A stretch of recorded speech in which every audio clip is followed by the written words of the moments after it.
Packet খুলুন।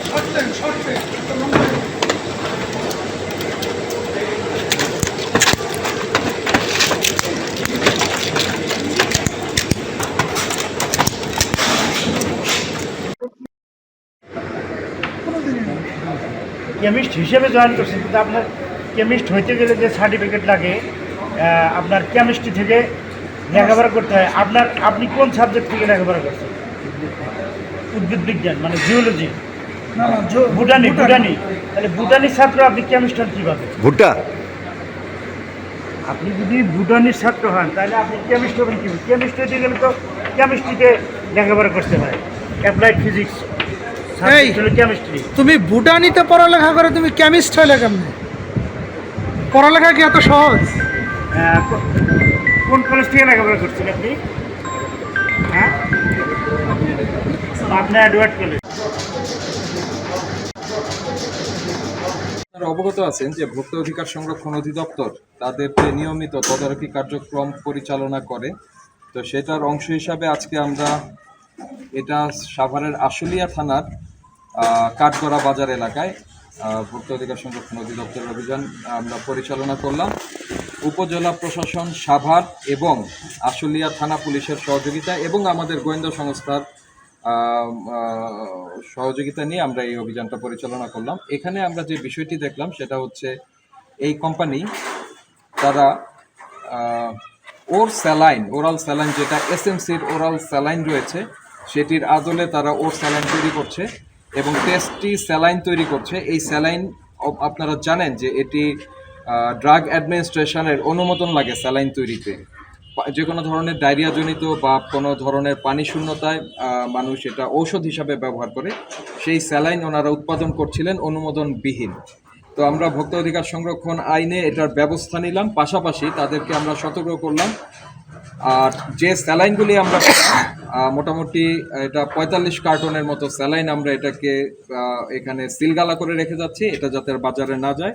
পাশাপাশি এই প্রতিষ্ঠানটাকে আমরা নির্দেশনা দিলাম বাজারে যে স্যালাইন ইতিমধ্যে চলে গেছে অনুমোদনবিহীন স্যালাইন, সেগুলি আমাদের এই ফ্যাক্টরিতে রিকল করে নিয়ে আসবেন এবং সেগুলি ডেস্ট্রয় করবেন, ওটা বাজারে যাতে না থাকে। আর ভবিষ্যতে উনি স্যালাইন উৎপাদনে গেলে অবশ্যই অনুমোদন গ্রহণ সাপেক্ষে স্যালাইন উৎপাদন করবেন। আর যেই কেমিক্যাল এবং যে ফ্লেভার এবং আমরা রং দেখলাম সেগুলির বিষয়তা আমরা নির্দেশনা দিয়েছি। খাদ্যপণ্য তৈরিতে তারা যেই ফ্লেভারগুলি ব্যবহার করছেন, ফ্লেভারগুলি যেখান থেকে নিয়ে আসছেন সঠিক সোর্স তারা মেনটেন করছেন না এবং সঠিক লেভেল মেনটেন করছেন না, সেই বিষয়ে নির্দেশনা দেওয়া হয়েছে। এই প্রতিষ্ঠানটি আমাদের নজরদারির মধ্যে থাকবে। আগামী 1 সপ্তাহের মধ্যে তাদেরকে বলেছি পেপারস সহ আমাদেরকে অবহিত করতে। আর তারপরে যে পেপারসগুলি লাগবে সেগুলি আমরা বলবো, যদি তারা নিয়ম মেনে ব্যবসা করতে পারে তো ব্যবসা করবে, আদারওয়াইজ এই প্রতিষ্ঠানটা আমরা সিলগালা করে বন্ধ করে দেবো স্থায়ীভাবে। এখন দেখেন, উনি যারকে এই ফ্যাক্টরিতে কেমিস্ট বলে দাবি করেছেন উনি আসলে কেমিস্ট নন, উনি একজন সাধারণ কর্মচারী, উনি অ্যাপ্রন পরে কেমিস্ট হিসাবে আছেন। তো এখন দেখেন স্যালাইনের একটা প্রপোর্শন রয়েছে, এই স্যালাইনের প্রপোর্শনে কতটুকু এটার মিষ্টতা থাকবে, কতটুকু এটার মধ্যে লবণের যে প্রপোর্শন থাকবে সেটা কিন্তু একেবারে নির্ধারণ করা। তো যদি এর ব্যত্যয় ঘটে সেক্ষেত্রে যে রোগী এটি খাচ্ছেন ডেফিনেটলি তার এটা কোনো তার উপকার করবে না, বরং লবণের মাত্রা বেশি হলে তার কিডনিতে প্রেশার পড়তে পারে। মানে কথা হলো যে প্রপোর্শনেটলি মেশানোর কথা একটা স্যালাইন তৈরিতে, সেই জিনিস একজন কেমিস্ট নির্ধারণ করে দিবে, তো আমরা সেটি এখানে পাইনি। স্বাভাবিকভাবেই এটি অনুমোদিত মাত্রায় যে তৈরি হচ্ছে এরকম কোনো প্রমাণ আমরা পাইনি। তো যেহেতু প্রমাণ পাইনি, এটি খেলে কেউ উপকৃত হবে এটা তো আমরা বলবো না, বরং অপকৃত হতে পারে।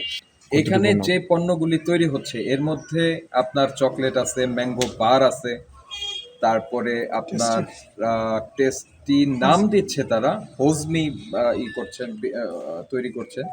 আমাদের কনসার্ন ছিল হলো যে যেগুলির জন্য ড্রাগ অ্যাডমিনিস্ট্রেশন এবং বিএসটি এর অনুমোদন দরকার হয় সেই প্রোডাক্টগুলি তারা তৈরি করছে, এগুলি ছাড়া আমরা সেগুলিকেই আপাতত আমরা সিল করলাম এবং তাদেরকে নির্দেশনা দিলাম উৎপাদন না করতে।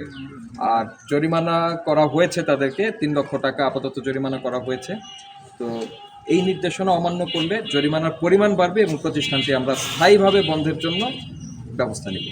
বাত ব্যথা, প্যারালাইসিস কিংবা আর্থ্রাইটিস, আধুনিক ফিজিওথেরাপি ও পুনর্বাসন চিকিৎসায় নির্ভরযোগ্য নাম ডিপিআরসি।